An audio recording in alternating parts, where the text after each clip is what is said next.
بسم اللہ والصلاة والسلام علی رسول اللہ صلی اللہ علیہ وسلم۔ سامعین محترم، مشکلات کتنی ہی بڑی کیوں نہ ہوں، ہمیں انہیں اس نظر سے دیکھنا چاہیے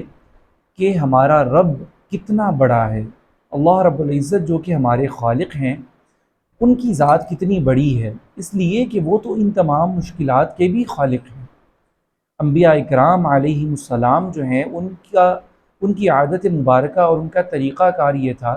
کہ وہ مشکلات میں ثابت قدم رہا کرتے تھے اور اللہ رب العزت کی طرف رجوع کیا کرتے تھے۔ اور اس کی ایک مثال ہمیں صحیح بخاری کی روایت جو کہ حضرت عبداللہ بن عباس رضی اللہ تعالیٰ عنہ کی ہے، اس روایت سے یہ چیز ہمیں معلوم ہوتی ہے، جس میں حضرت ابن عباس رضی اللہ تعالیٰ عنہ یہ ارشاد فرماتے ہیں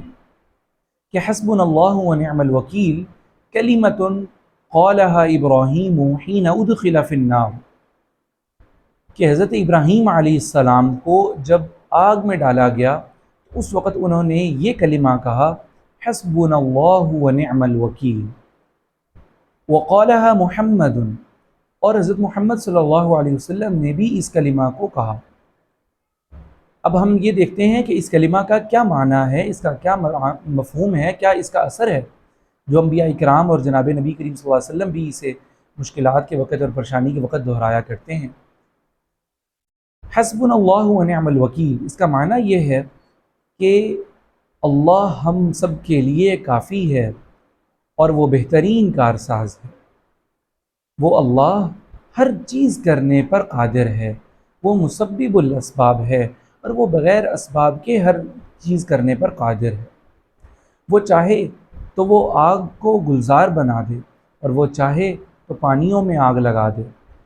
وہ جب چاہے جو چاہے جیسے چاہے سب کچھ کرنے پر قادر ہے۔ یہی وجہ تھی کہ جناب سیدنا ابراہیم علیہ السلام کو جب نمرود نے اتنی بڑی آگ میں ڈالا کہ مفسرین نے لکھا ہے کہ انہیں آگ میں پھینکنے کے لیے منجنیق کا سہارا لینا پڑا، اس میں ڈال کر پھینکا گیا، تو اس وقت بھی ہوا کے فرشتے، آگ کے فرشتے، پانی کے فرشتے اور دیگر آسمان کے فرشتے، وہ سب حضرت ابراہیم علیہ السلام کے پاس آئے اور کہنے لگے کہ اگر آپ کا حکم ہو تو ہم اس آگ کو بجھا دیں۔ تو حضرت ابراہیم علیہ السلام نے ان سے فرمایا، اما انت فلا، اگر میری تم سے کوئی چاہت نہیں ہے، بلکہ حسبنا اللہ ونعم الوکیل، میرے لیے اللہ ہی کافی ہے اور وہ بہترین کارساز ہے۔ اور جناب سیدنا محمد رسول اللہ صلی اللہ علیہ وسلم نے بھی اسی کلمے کو ارشاد فرمایا جب غزوہ احد کے موقع پر ظاہری طور پہ مسلمانوں کو شکست ہوئی، اس وقت آپ صلی اللہ علیہ وسلم نے مدینہ کی طرف کوچ کیا، تو صحابہ اکرام کو، نبی کریم صلی اللہ علیہ وسلم کو ایک خدشہ لاحق تھا کفار کی طرف سے کہ کہیں ایسا نہ ہو کہ وہ یہ سوچ لیں اور ان کو یہ بات ان کے لیے ظاہر ہو جائے کہ ان کی فتح ادھوری رہ گئی ہے اور وہ ایک بار پھر سے حملہ کر دیں، تاکہ جو ہے لوگوں کو قیدی بنایا جائے اور ان کے مال غنیمت اور مال و متاع کو اکٹھا کیا جائے۔ تو آپ صلی اللہ علیہ وسلم نے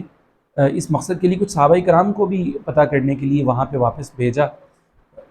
اس خدشے کے پیش نظر، اور جس کو غزوہ حمراء الاسد بھی کہا جاتا ہے۔ تو صحابہ کرام اور رضوان اللہ تعالیٰ علیہم اجمعین اور نبی کریم صلی اللہ علیہ وسلم نے اس پریشانی کے عالم میں یہ جملہ دہرایا اور اس دعا کو پڑھا کہ حسبنا اللہ ونعم الوکیل۔ تو اللہ تعالیٰ نے اس کلمہ مبارکہ کی نتیجے کو قرآن کریم کی اس آیت کے اگلی آیت میں ارشاد فرمایا۔ پہلے اس بات کو ذکر کیا کہ ان الناس قد جمعوا لکم فاخشوہم فزادہم ایمانا، کہ دشمن لوگ تو پل پڑے تھے حملہ کرنے کے لیے ان کے اوپر،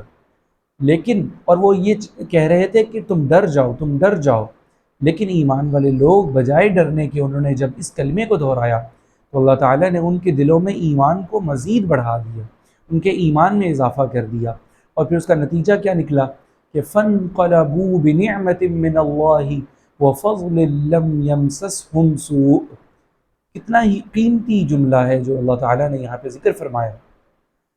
کہ اس کلمہ کی برکت سے جب وہ واپس لوٹے تو اللہ کے نبی صلی اللہ علیہ وسلم اور صحابہ کرام اور سارے لوگ بخیر و عافیت، نعمتوں کے ساتھ اور اللہ کے فضل کے ساتھ اس حال میں واپس لوٹے کہ ان کو ذرہ برابر بھی کوئی تکلیف نہیں پہنچا سکا۔ قربان جائیے اور دیکھیے اس کلمہ کی برکات کو کہ جو اس کلمے کو دہراتا ہے اللہ تعالیٰ اس کا نتیجہ کس طرح نکالتے ہیں اور اللہ کی مدد کیسے آتی ہے۔ تو اس آیت اور اس کلمہ کے پیش نظر ہمیں یہ چاہیے، ہر مومن کے لیے یہ لازم ہے، خصوصاً ہمارے آج کے زمانے میں کہ جن معاشروں میں اور جن سوسائٹیز میں ہم رہتے ہیں، اگر ہمارے اوپر کوئی ایسے حالات واقعات آتے ہیں کہ ہم اپنی طاقت جو ہے اسے کھو دیتے ہیں اور ہماری طاقت جواب دے جاتی ہے اور ہم اپنے آپ کو بے بس سمجھتے ہیں، تو ہمیں چاہیے اس وقت میں ہم اپنے خالق اور اپنے مالک اور اپنے رب کو یاد کریں اور یہ کلمہ کہیے اور یہ کہیے کہ حسبنا اللہ و نعم الوکیل، میرا اللہ میرے لیے کافی ہے اور وہ بہترین کارساز ہے۔ تو پھر دیکھیے اللہ کی مدد کیسے آتی ہے۔ لیکن ان سب چیزوں کا دار و مدار وہ ہماری ایمانی کیفیت کے اوپر ہے۔ جتنے ہمارے اعمال اور ہمارا ایمان مضبوط ہوگا اس قدر جلد اللہ رب العزت کی مدد اور نصرت نازل ہوگی۔ اگر یہ ہمارے اعمال اور ایمان مضبوط نہیں ہے تو پھر ہمیں یہ امید نہیں رکھنی چاہیے کہ ادھر ہم دعا زبان سے پڑھیں گے اور ادھر آسمان سے فرشتے نازل ہونا شروع ہو جائیں گے۔ تو اللہ تعالی ہمیں اس کلمہ پر ایسے ہی یقین اور ایمان رکھنے کی توفیق نصیب فرمائے اور اللہ رب العزت سے ایسی ہی امید رکھنے کی توفیق عطا فرمائے جیسا کہ انبیاء کرام اور صحابہ کرام رضوان اللہ تعالی علیہم اجمعین اس کلمہ کی برکات حاصل کیا کرتے تھے۔ آمین، وآخر دعوانا ان الحمد للہ رب العالمین۔